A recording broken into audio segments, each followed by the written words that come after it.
Hola, bienvenidos a este video. Yo soy Marcy y hoy vamos a estar hablando sobre el cuento Aire Frío del famoso Howard Philip Lovecraft, que nació en Rhode Island, Estados Unidos, el 20 de agosto de 1890 y falleció en el mismo lugar el 15 de marzo de 1937, a sus 46 años. Este cuento fue escrito en 1926 y fue publicado en marzo de 1928 por la revista Tales of Magic and Mystery. Antes de ir al resumen, les digo que este cuento está narrado en primera persona, o sea que es el narrador el que está involucrado en la historia. Ahora sí, vayamos con el resumen. El cuento empieza por nuestro personaje diciendo que siempre le piden que explique su manera de reaccionar al aire frío, ya que parece asqueado cuando llega el atardecer del otoño y dicen que él reacciona al frío como otros reaccionan al mal olor. Él acepta esto y dice que reacciona así por un horrible hecho con el que se encontró. En primavera de 1923, en Nueva York, nuestro personaje caminaba de un lugar a otro en busca de una habitación que permitiera combinar higiene decente y mobiliario tolerable a un razonable precio. Y en la 14ª calle encontró una casa que dice que le asqueaba menos que las otras que había visitado. El lugar era una histórica mansión de piedra arenisca, que aparentemente era a finales de los años 40. Estaba acondicionada con carpintería y mármol. Las habitaciones eran altas y estaban decoradas con un papel imposible y ridículamente adornadas con cornisas de escayola. El lugar era consumido por moho, pero los suelos estaban limpios, la lencería tolerablemente bien y el agua caliente no se iba frecuentemente.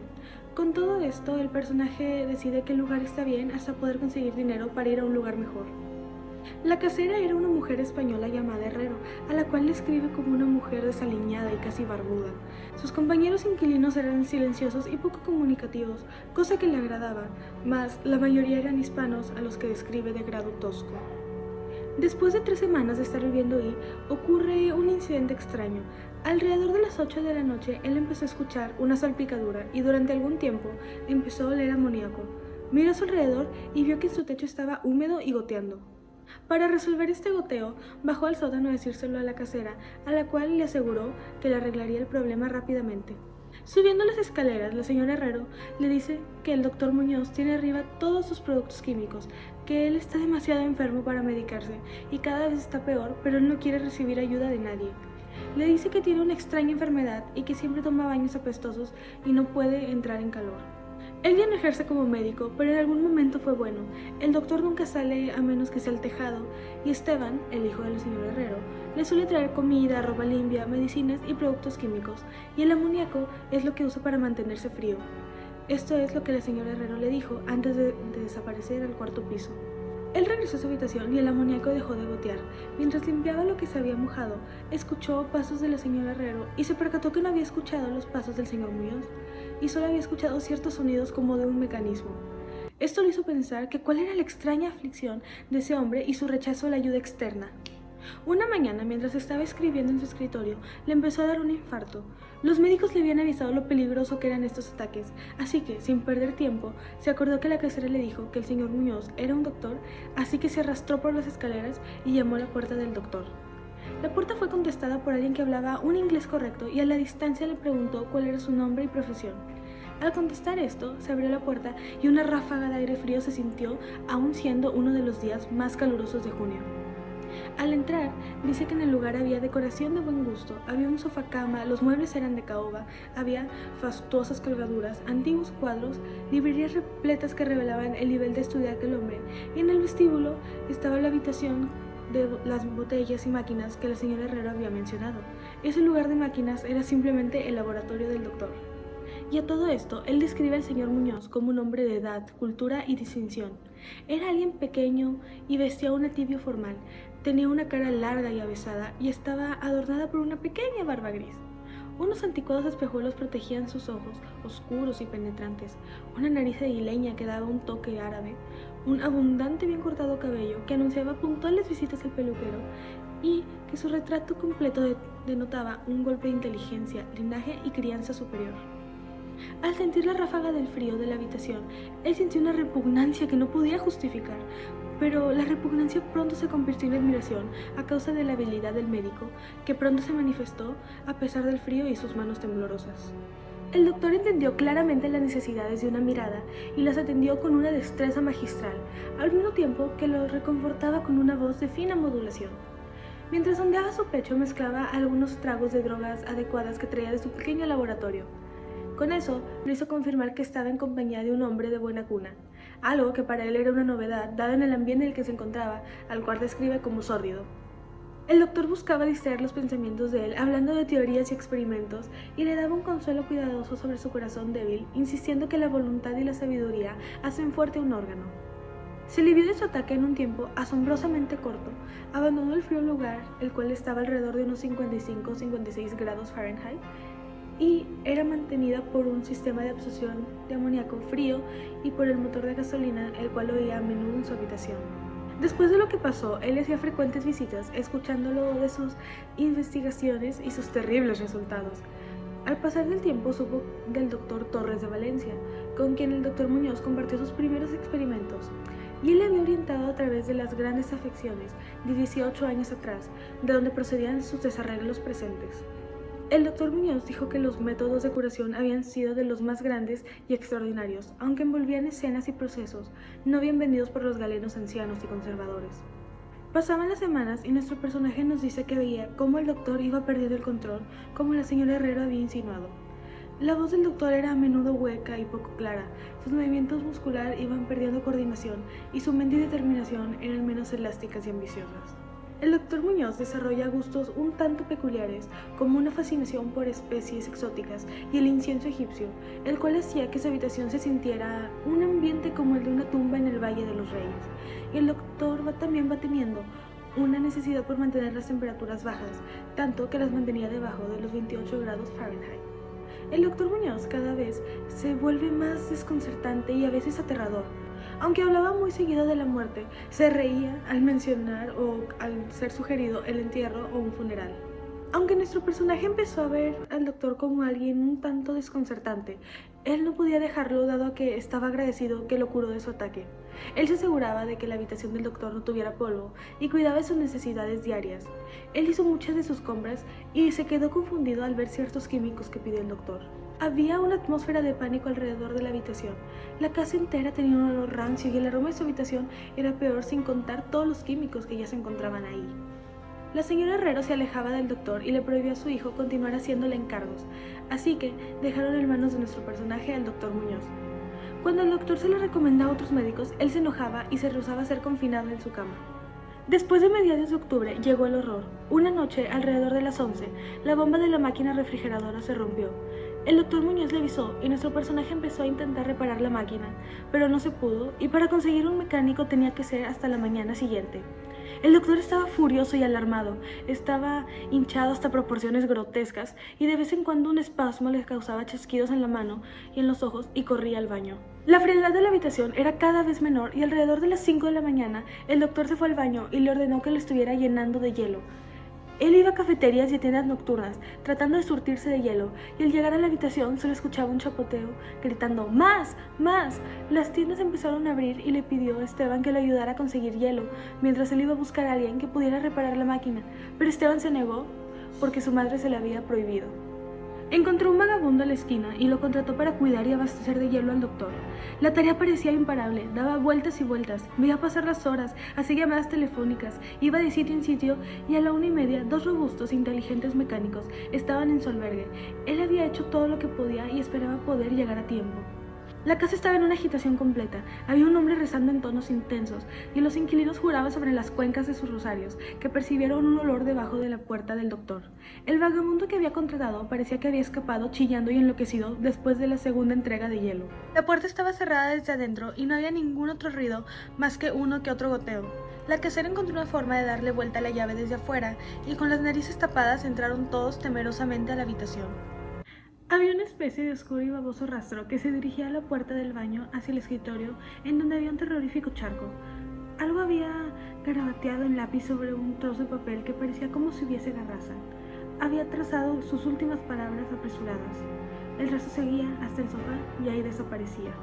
Lo que estaba o había estado en el sofá era algo que no se atreve a decir, pero lo que más le había desconcertado es que estaba sobre el papel pegajoso que produjo tanto terror a él, a la casera y a los mecánicos que huyeron de ese lugar a la comisaría más cercana.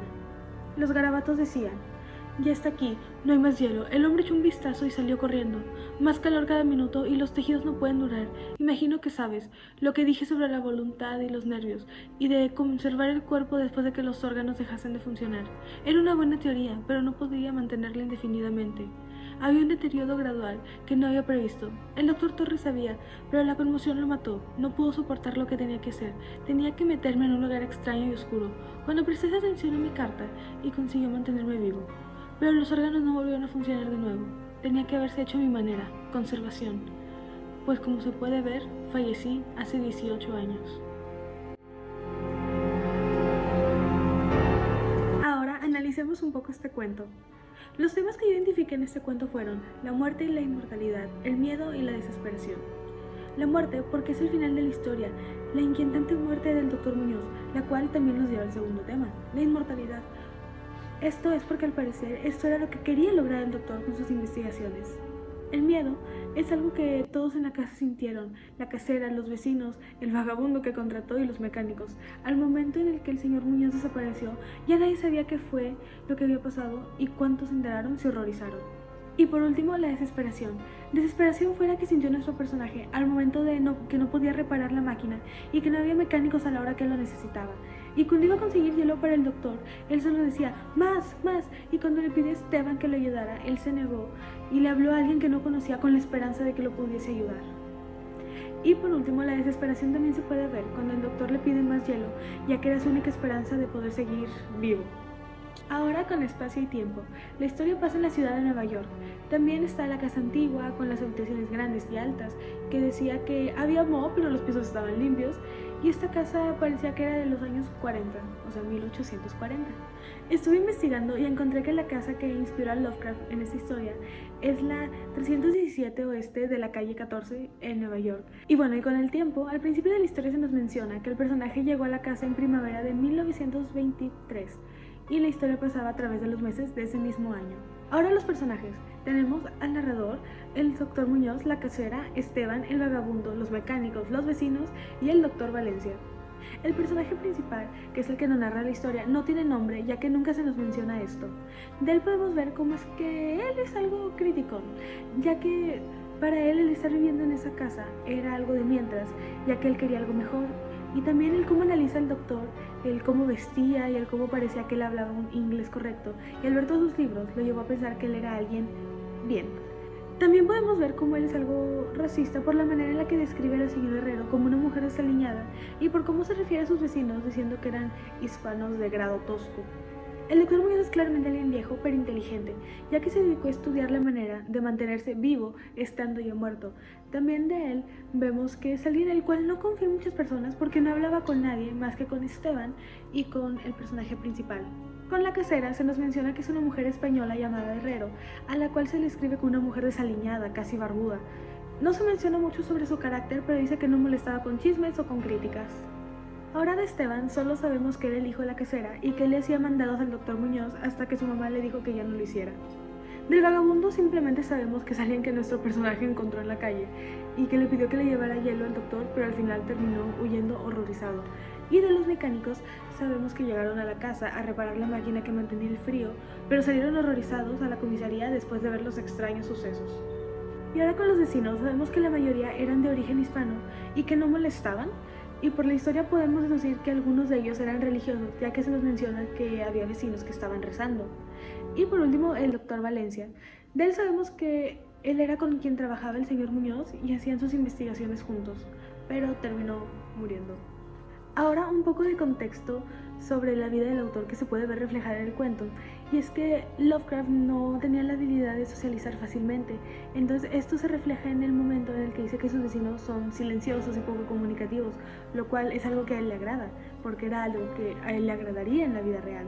Y luego se ve cómo menciona que la señora Herrero es alguien española y la describe como desaliñada, casi barbuda, y también se ve cómo es que dice sus vecinos son hispanos. En sí, para el cuento siento que no había tanta necesidad de mencionar la nacionalidad de sus vecinos, Pero si vemos el contexto de Lovecraft, podemos ver que él era alguien racista.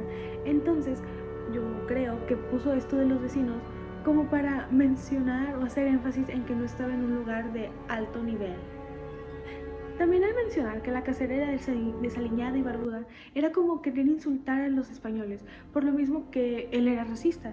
Y esto se debe a que Lovecraft empezó a meterse en el fascismo y sentía una admiración por Mussolini, lo cual lo llevó a que sintiera que cualquiera que no fuese de origen anglo-germánico era inferior.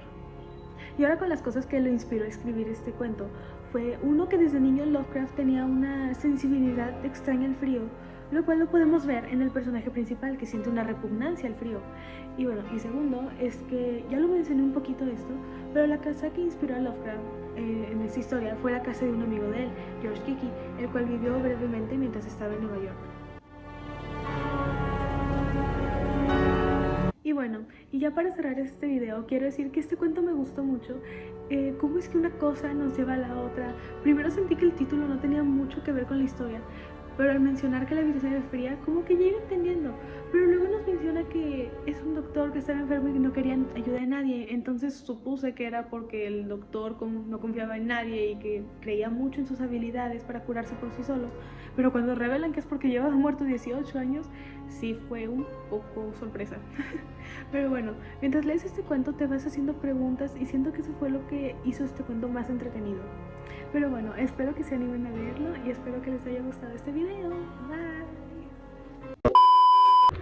Hola, aquí Marcy, editora, y solo quiero decir que una disculpa por este video. Sé que salió medio raro, o sea, mi manera de hablar, pero es que se me dificultó mucho grabar, pero no tenía otro día para grabar. Espero que aún así les haya gustado y bueno, déjenme recomendaciones para más videos. Bye.